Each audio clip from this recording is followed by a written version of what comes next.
Well, for this year, I'll be doing 2 movies, pero I can't really say much because everything is still in the pipeline. And for Stars on the Floor, I'm still doing Stars on the Floor as well. And I think I'm gonna be participating in quite a few races. Well, for this year, I'll be doing 2 movies, pero I can't really say much because everything is still in the pipeline. And Welcome back mga kaldab. Ito na naman po ang inyong lingkod, si Mr. Destiny. At syempre panibagong update na naman po tayo. Panibagong mga kaganapan na naman po kina Maine Polkerson at Richard Polkerson Jr. Sa mga nagre-react po sa akin madalas, sa mga nagko-komento po lagi sa akin, sa mga taong hindi ko alam kung bakit laging affected sa mga ina-update ko at sinasabihan tayong fake news na wala naman daw pong pelikula na gagawin si Alden Richards. Hindi naman po daw kasi ito ibinabalita sa 24 oras. Ito yung sinasabi ko mga kaaldab at lagi ko naman at paulit-ulit ko naman pong pinapahayag sa inyo. May mga bagay-bagay po kasi na sensitibo. Ang ibig kong sabihin sensitibo, ito po yung hindi basta-basta inilalabas. Ang ibig kong sabihin, gaya nga po ng sinabi ni Alden Richards, niluluto pa siya. Andun pa sila sa part na hindi po muna natin tong ilabas, hindi muna natin isa publiko dahil kumbaga masyado pang maaga, antayin na lang natin, kumbaga ilalabas din naman po nila yan, kaya lang hindi pa ngayon po ba na hindi mo mapapanood at na binabalita nga po sa 24 oras. Bakit nga po nila hindi naman po sila kasama sa project? Hindi, real talk yan, kasi kung may kasama po siya sa project, abay, siyempre bibigyan na kayo ng konting idea, bibigyan na kayo ng konting kumbaga pasaring na may bago tayong aabangan kay Alden Richards at siya'y gagawa ng pelikula. Kung ano man yon, abay, kailangan nyo ng abangan at tutukan. Kay Nelson Canlas pa makakawala po ba yung mga bagay-bagay na ganyan? Tapos, sasabihin pa ng mga artista na kasama ni Alden Richards na kumbaga, well, yung tipong mga kaldab, magpapa-cutie sila. Yung ibig kong sabihin, sila yung kasama na magpaparamdam lang sila. Sasabihin lang nila na may aabangan kami, abangan nyo na lang. Yung tipong ganon. Yung tipong hindi, alam mo na yung madali mong malaman na may ginagawang pelikula si Alden Richards na sa mga artista. Pasensya na po kayo, baka nahirapan kayo. Ang gulo mo na magpaliwanag. Ang ibig kong sabihin mga kaldab, halimbawa po na yung artista na yung kasama ni Alden Richards, magpapasaring na yon na may bago kaming movie na talagang aabangan ninyo. Itong taong kasama ko talagang sikat na artista.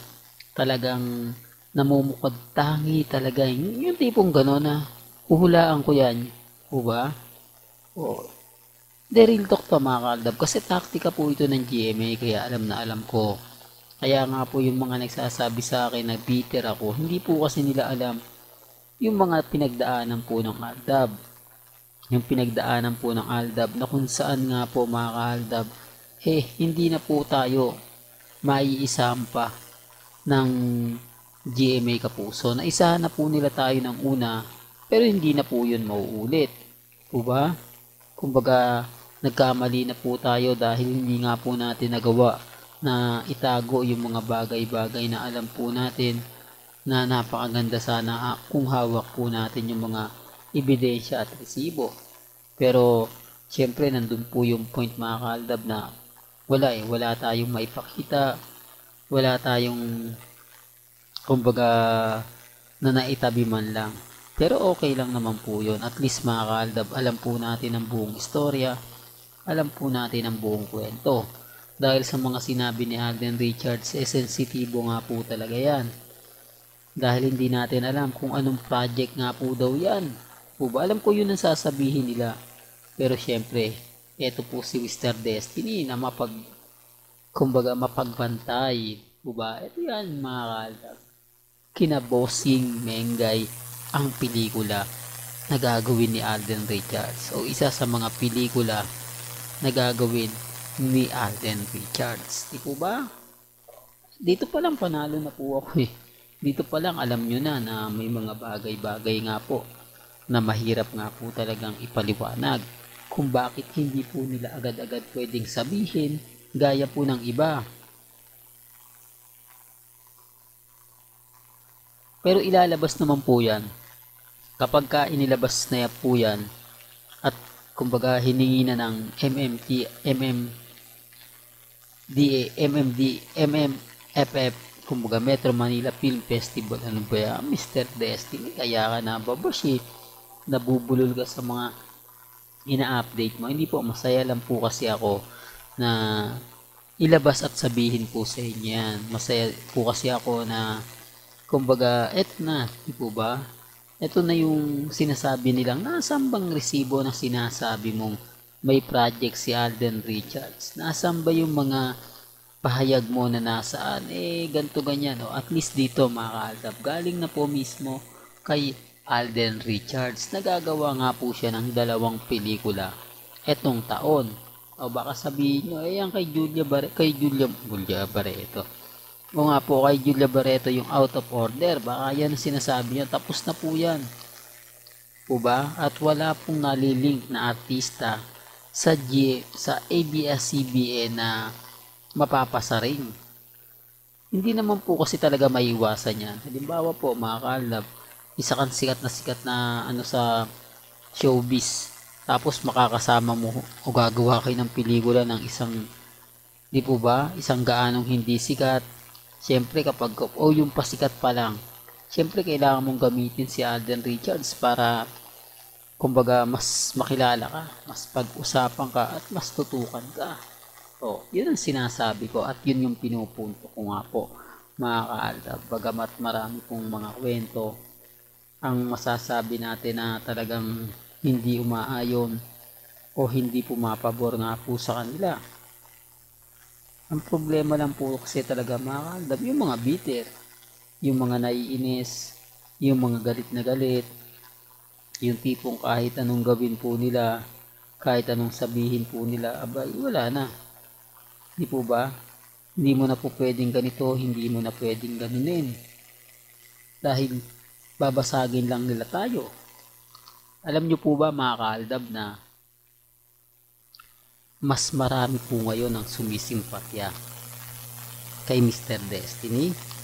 Simula po ng mga naglabas tayo ng mga ebidensya at resibo mga kaaldab, nabawas-bawasan na po yung mga taong kritiko ni Mr. Destiny. Ang ibig kong sabihin, yung mga dating galit na galit sa atin na mga neutral lang o sila po yung hindi fans na ng Armin at Main Fanatics at Alden Fanatics na nagagalit dahil sinisiraan ko lang daw po sina Alden at si Mengay, o sabihin na natin sinisira ako po ang relasyon nila Congressman Arjo at ni Mengay. Abay, pero ngayon napapaisip na po sila. Tinitignan na po nila yung bawat anggulo na sinasabi ko. Kumbaga nagkakaroon na sila ng idea sa mga pahayag at mga sinasabi ko. Yan ang gusto ko kasing iparating sa kanila mga kaalab. Yung maging maging aware po sila. Aware na kumbaga makuha, di po ba? Makuha yung simpatya nila. Masabi ko yung mga bagay-bagay na gusto kong ipahayag at siyempre gusto kong sabihin. Yun lang naman po yung importante doon mga kaalab eh. Yung maging updated ka. Yung makuha mo yung mga bagay-bagay na gusto mong sabihin, gusto mong ipahayag. Taliwas po sa mga kwento at mga sinasabi ng iilan. Real talk to mga kaalab. Kaya nga po ang daming mga komento, ang daming nagsasabi na hindi ganyan Mr. Destiny, fake news ka, walang katotohanan yung mga sinasabi mo, lahat ng mga pahayag mo hindi totoo. O, ngayon, nagbago na. Ganyan lang naman po talaga eh. May mga bagay-bagay po mga kaaldab na kailangan natin gawin. Kailangan natin iparamdam at syempre kailangan natin isampal sa kanila yung katotohanan. Katotohanan na hindi po tayo natitinag at never po tayong nagpapa-apekto.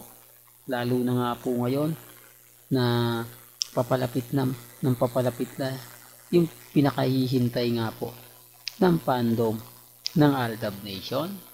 Well, hanggang dito na lang po ang ating latest updates. Kaya kung gusto nyo pa po ng pinaka-latest at sariwang update, abay lagi lang po kayong tututok dito po sa channel ni Mr. Destiny para updated po kayo sa mga bago at sa mga latest na i-upload po natin maya-maya lang.